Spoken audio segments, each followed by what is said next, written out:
सिराहा जिल्लाको नरहा गाउँपालिकामा राष्ट्रिय कृषक समूह महासङ्घ नेपाल र केयर नेपालको सहयोगमा पोषण परियोजना कार्यक्रम विगत 3 वर्षदेखि सञ्चालनमा छन्।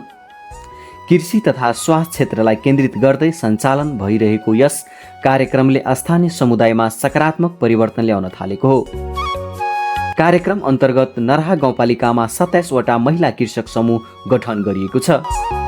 ती समूहहरूमध्ये केहीमा किसान कार्ड वितरण गरिएको छ भने केही समूहमा भाउचर प्रणाली मार्फत कृषि सामग्री वितरण कार्य भइरहेको छ।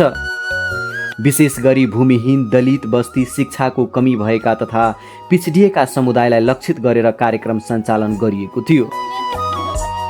परियोजनाबाट प्राप्त बिउ, मल, मोटर, पाइप लगायत कृषि सामग्रीको प्रयोग गरी स्थानीय महिलाहरूले आफ्नो घर वरपर तथा बाँझो जग्गामा पोषण बगैँचा निर्माण गर्न थालेका छन्। उत्पादन भएको तरकारी घराइसी उपभोगसँगै बजारसम्म पुर्याएर बिक्री गर्न थालेपछि उनीहरूको आय आर्जनमा समेत वृद्धि भएको छ।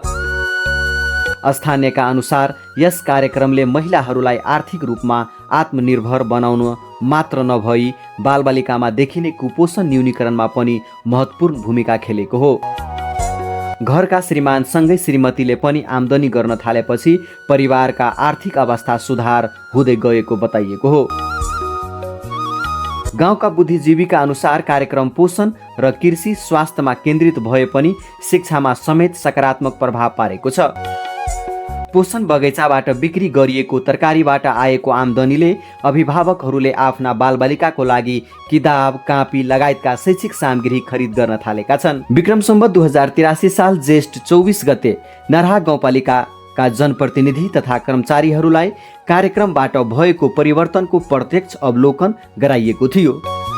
अनुगमनका क्रममा पोषण बगैँचा, झोलमूल, प्राङ्गारिक मल, गडियौला मलको प्रयोग तथा पहिला कुपोषित रहेका बालबालिकाको स्वास्थ्य अवस्थामा आएको सुधार अवलोकन गरिएको थियो। अनुगमनपछि गाउँपालिका अध्यक्ष राम प्रमोद यादवले कार्यक्रमको खुलेर प्रशंसा गर्दै समाजमा सकारात्मक परिवर्तन ल्याउन योगदान दिएको भन्दै केयर नेपाल र राष्ट्रिय कृषक समूह महासङ्घ नेपाललाई धन्यवाद ज्ञापन गरेका छन्।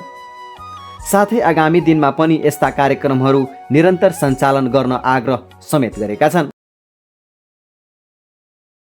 लीज में लू भरियो प्रक्रिया में भरू जे सहयोग हेतै पालिका कर वो लीज में लिया पड़ा। सुनो जमीन तक किने नहीं मिलते ना, वे ठिका लीज गए ठीक है के सुनो के नहीं है सफा के नहीं तो खेती के नहीं अपना खा जो कर निमन के नहीं ऐसे बेसी बढ़ते तो बेचते